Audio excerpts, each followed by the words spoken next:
Hello everybody, I'm Cantonese Cat. Hey everybody, Cantonese Cat here. I'm gonna go through Tesla and also maybe a little bit into Nvidia too. I think those are the two big stocks that are really garnering most attention from people. I won't be around for probably starting Wednesday through next week. I'll be gone. I'll be traveling, so I won't be able to like make regular videos like this. There'd even be a period of time where I just don't have access to reliable internet at all. So what I'm going to do is I'm going to do as good of a job as I can to kind of tie you through over the next couple weeks. Going to give you a little bit more of like a longer term perspective here about Tesla and also about Nvidia and kind of where to go from there.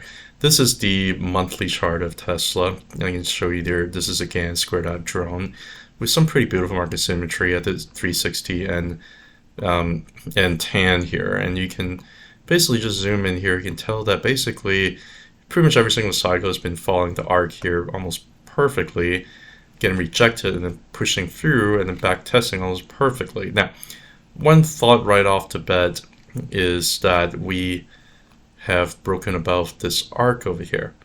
So whenever Tesla breaks above an arc, generally it likes to gravitate to the next arc like it did over here, right?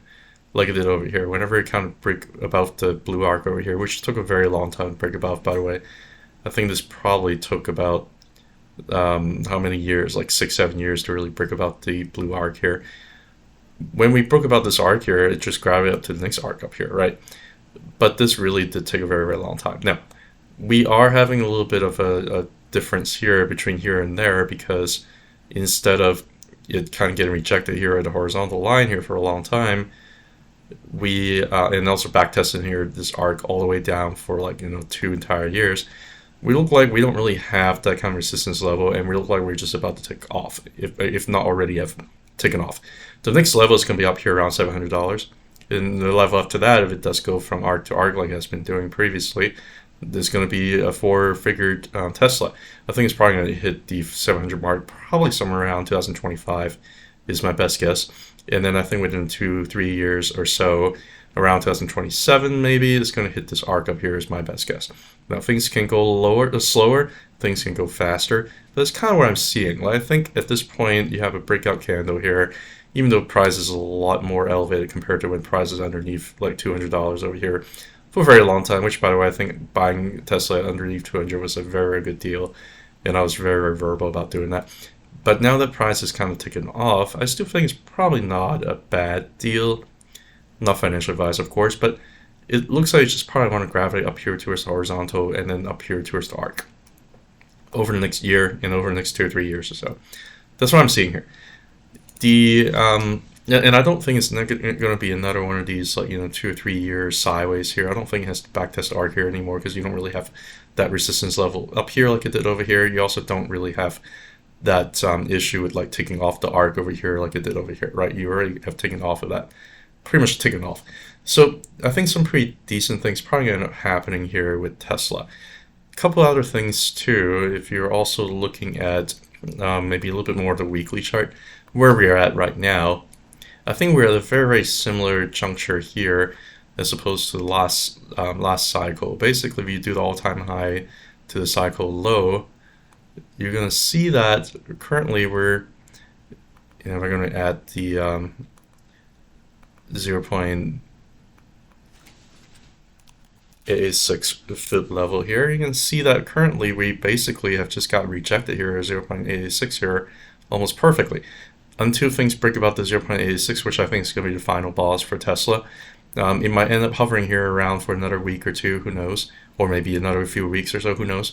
But I think once you break above that, then you're talking about some all-time high stuff. Then you're talking about probably hitting some of the targets up higher, around 1.236 or 1.414, around 1.618. All these levels are higher, which I do ultimately think is going to get to around 700, maybe end up stalling there a little bit, and it's probably going to end up hitting the arc up here. That's what I think. But before it does all that, it has to break about 0.86. Why do I say that? Well, just look at the cycle before that over here. And as you can see, we've also got a fib level that we can draw over here, right? And I'm going to try to use this level over here, which I think is like the high of that particular cycle. and I'm going to make sure I capture that wick up there. You can see that price has kind of got perfectly rejected all the 0.886 Fibonacci level here during this parabolic bull run. It came back down, back to the 0.786 before finding another energy, kind of pushed through, and then it went right straight to the arc, right? COVID really brought all the way back down to horizontal here and back tested and just kind of ran up a lot higher. This is a very, very volatile stock, you know, but I just think that it's probably going to do some all-time high stuff whenever it breaks the 0.86 Fibonacci level, which we're about to. Maybe it takes another week or 2 or 3. I don't know exactly, but we're about to. Maybe by the time I come back and do videos, we're still kind of underneath the 0.86, and it wouldn't surprise me at all. A lot of people are going to get really super scared. Have we topped? We're not even hitting the previous all-time high. Everybody's going to be all freaked out, but we're just trying to push up against this very, very important level here. It would not surprise me at all if we end up coming all the way back down to the 0.786 like we did last time, which is around $300 and sorry, $306, $307. I don't think it necessarily has to do that. I think that it probably just end up maybe come back in between these two levels. I can totally see like 330, 320 as being a potential level that if I support it before pushing up higher and make some all-time highs there. I also think that the big part of the reason why we're having a hard time going up is because we are gravitating back towards the upper Bollinger Band here on the weekly. We're just simply way outside of it, and we just needed to cool down. And this week did exactly that. The upper Bollinger Band right now is around 342.23, and price is basically right around that level, right? So we're basically just coming back down, back testing, trying to find some energy and make sure we're not too overextended before going up higher. What happened last time? Well, what happened last time around here between the 0.86 and 0.786, we had the same thing. Things were just way outside the upper Bollinger Band here for a few weeks in a row, and we just had to cool down. In this particular case, it went back and back tested 0.786 past, and we just kind of went up a lot higher from there. So I totally see maybe by the time I'm going to come back on the second week of December, it would still be stuck underneath the 0.86, and everybody's going to be really scared, you know. But I think that ultimately it's just going to go a lot higher. I'm not worried about Tesla. A lot of things are telling me that I should not be worried about Tesla. The reason why is if you look at the monthly chart here, and I'm not over exaggerating here at all. If you look at the monthly chart here, you can see that something extremely bullish has happened. You have the Bollinger Band expansion on the monthly, and the 20-month moving average has flipped from the negative sloping resistance to positive sloping, starting a support to push Tesla price up higher. This really does remind me of what happened over here. Now, you can say that, what about here? Could it be over here? I just explained to you, I don't think that's going to be the case, because last time, the problem over here is that we're underneath an arc. We had to break through the arc, and we had to break through this horizontal here, but we're just kind of stuck here at this wedge, and we have to back test the arc over here to build enough energy to kind of push through all that, right?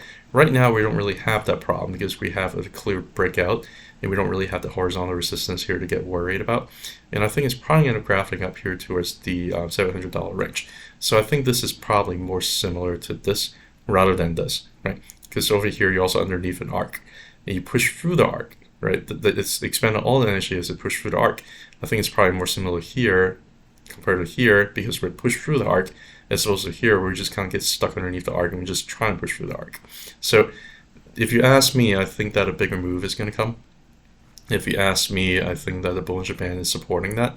I also think the Ichimoku is supporting that, because you're really talking about breaking out above the Ichimoku cloud, and you have the Tenkan Kijun cross bullishly, right? The blue has gotten back over the red, just like the blue has gotten back over the red over here. It was a little bit of katana over here. But this is how the initiation of the bull trend has started over here, right? Above the cloud, bullish cross, price probably going to go up higher. The monthly Tenkan, which is the blue line, is pushing the price up a lot higher. So I think that there's a lot of really great things here to pay attention to. If you look at the 2-week Ichimoku cloud, you can see how we're kind of stuck underneath the 2-week Ichimoku cloud for almost like 2.5 years now, right? Resistance, all throughout, either at the top of the cloud or the bottom of the cloud. We have convincingly broken above. So I'm not really worried about Tesla really on the longer time frame here. Really, any dip right now, I think, is probably going to be worth buying, is what I'm thinking about Tesla. Now, if you're asking me how high Tesla can go, I think that's anybody's guess. And if you ask me, I did a video about like a week or two ago about how high Tesla can go. I'm just going to go through like a very big, quick summary of it. If Tesla does what I think it's going to do, and if the monthly Bollinger Band is going to expand all the way down to the floor, like it did over the last two cycles during their parabolic bull run, you see how the cycle from 2013 to 2015, you have Bollinger Band going all the way down to the floor, right? And then you also see how from 2019 to 2022, you see how the little Bollinger Band went all the way down to the floor. Now, if this happens again, if we end up having a very impulsive bull market, if it's not like one of these like meh kind of bull market here, then you're talking about Bollinger Band could potentially continue to expand downwards by a lot, especially maybe when Tesla gets to like 700 in 2025.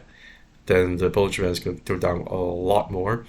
And the way to think about how to sell is you really don't want to sell too early, because if you sell too early, you're going to want to buy back higher up top whenever things like everything's like great, all the narratives are great, and you end up maybe potentially FOMOing over here. And you're like, oh, I made another 2x over here, it's going to keep going, but the trend has gotten completely exhausted, right?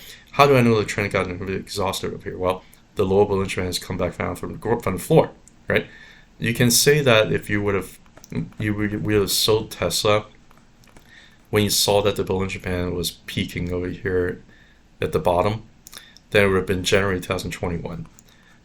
If you had sold in January 2021, you would have sold this peak right here, around the high 200s, and that would not be bad, because then you would not be suffering through the loss opportunity cost here for about 3 or 4 years, right? But if you were to sold when you're actually not selling right at the peak of the low Bollinger Band, but you were sold up here when the Bollinger Band starts to come back from the ground, then you would have probably captured the peak a little bit more. Same thing over here during the cycle. If you would have sold where the low Bollinger Band is really peaking, which is arguably over here, October 2013, then you would have sold around October 2013, which is going to be this candle over here. But if you were to wait for a Bollinger Band to come all the way down from the ground, and you start to see low Bollinger Band, if you were sold, then you might have captured just a little tiny bit more gain. I guess what I'm trying to say is whenever you see Bollinger Band changing its behavior for Tesla, because of how crazy impulsive this stock is, it can just often just keep going up and make a tremendous amount of gain within like a year and a half or so.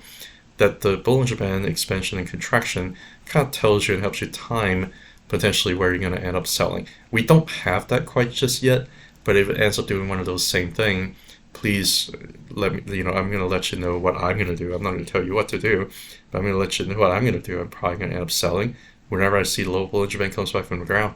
That's what I'm going to do. Anyway, it's just something to think about. Now, I do want to touch quickly about Nvidia, because I think it's important. Nvidia has a little bit of a different morphology, if you will. Nvidia has a little bit of a different personality when it comes to this Bollinger Band. Whenever you have a big giant parabolic bull trend, you're going to end up usually at this part of the cycle having price kind of go sideways here for a few months and not doing too much, which is exactly where we're at right now.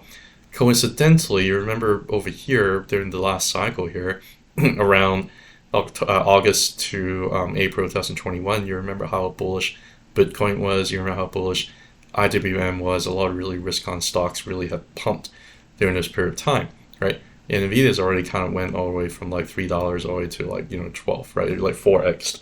It did nothing for like 7 or 8 months. I think we're experiencing a very, very similar period of time here, where you might be having a lot of rotation from Nvidia going to other things, while Nvidia just kind of consolidates, right? During this parabolic bull trend, you have Bollinger Band expansion. During this parabolic bull trend, you have the Bollinger Band expansion. During a time of fatigue, during a time of when things are just kind of going sideways, you have Bollinger Band contraction. That usually signals that, hey, maybe the cycle is going to end soon, within like a year or so. I think that we might be experiencing some very, very similar things here, because we have the low Bollinger Band initially gone all the way down to the ground here, is starting to come back, right? So I think the bull market may have, for Nvidia, may have another year or so. I don't know. The cycle before that, same thing. Lower Bollinger Band went all the way down to the ground during this parabolic bull phase. You have about 4 months here, like 2017 here, where Nvidia just did absolutely nothing. Next thing you know, you have the Bollinger Band kind of coming back from the ground there, and you have another year or so of a bull trend, and it just kind of kept making another 2 to 3x, right? I think that's kind of where we're at right now. I think we probably end up making another 2 or 3x, maybe going up to like 300, like 200, 300, 250, somewhere up there. And I think that's probably going to be the end of the Nvidia cycle. Another thing to look at too is if you look at my drawing here, I did a can here as well for the monthly, and I can actually go all the way back to like 1999, and you can see the scans done by 750 and 5 gives you some pretty incredible market symmetry here, with all these arcs here means something, all these horizontal level here means something. I do think that because of the way that it looks, because we've broken through this arc here finally after kind of getting stuck here for a few months, kind of like we did over here, I think it's probably going to gravitate up to the next level, which is the horizontal level up here, which is around 350 for Nvidia. So I think Nvidia 350 is going to be a pretty good target. I mean, of course, it can always stall before that. None of these things are deterministic. Right now you're having a hard time with Nvidia trying to push through the 272 fit level. It got rejected right off there, right? If it's able to build enough energy, it could potentially end the cycle either at the horizontal line over here around 350, or it could end the cycle around 2.618 on the logarithmic Fibonacci level, which is going to be around $228, right? I think those are the two targets: 228 versus 350. Probably going to be the cycle top for Nvidia. It's kind of what I'm thinking. It could go past that too, around like 400 or 500. Anything is possible, but just based on behavior, I think it's probably going to end up hitting here. It's probably going to end up getting rejected there. You know, and maybe having some correction. I don't think it's going to have to come all the way down to the arc like it did last time, but it could end up finding some support here, maybe around 2.618, before some further bullish continuation to go up to the next arc. That's kind of what I'm seeing here, because it can always stop short of an arc, right? You can always stop short of the level like it did over here. It didn't really quite touch the arc over here, so you can potentially even stop short of that, maybe ends at 2.618, right? I just want you to know that that's always a possibility. But my suspicion, my biggest likelihood thought would be that it would get up to the next GAN level, which is going to be the 350, potentially stop short of that. But those are kind of my thought when it comes to Nvidia. Now, if you ask me what should you do, I have no idea what you should do. All I didn't say is Nvidia and Tesla. Tesla looks like it's just at the beginning of a bull trend. Nvidia looks like it could be getting a little bit closer to to the end, right? They already pushed through against a arc level here. It looks like it wants to get to horizontal there, but Tesla looks like it's just kind of tick off from there, right? It looks like starting to tick off from the arc. It looks like it probably wants to go from arc to arc. So I don't know what to tell you. I can't really tell you what to invest in. All I know is if I have new money, I won't put it in Nvidia, and I'll put it in Tesla. The Nvidia over Tesla chart is also very interesting because it looks like it's kind of back testing this horizontal level over here. It looks like you might actually end up having Nvidia maybe find this Nvidia over Tesla ratio chart. You might end up having actually some continuation here. Nvidia might end up starting to actually pick up a little bit more against Tesla here. But yeah, I think that this is probably peaked. Look at how peaky this candle here is with Nvidia over Tesla chart, and also look at how the RSI for the Nvidia over Tesla chart, how it's like just completely overheated. I think it's going to make RSI is going to make another lower high here, while price could potentially or this ratio could potentially even make a higher high possible. But I just think that Nvidia looks a lot more exhausted compared to Tesla. That's what I think. So again, if I have money, if I had to choose between picking one of these two stocks right now, I probably would choose Tesla over Nvidia based on what I'm seeing here. But just some thoughts, right? Anyway, I hope this video is able to tie you through for another week and a half, because I'm not going to be around. You're going to have to do it without me, and you're going to have to figure things out for yourself, like you always do anyway. But yep, those are my thoughts on Tesla. I'm going to do a little bit of comparison with Nvidia, and that's what I think. So hopefully you enjoy this video. Have a good one. Bye.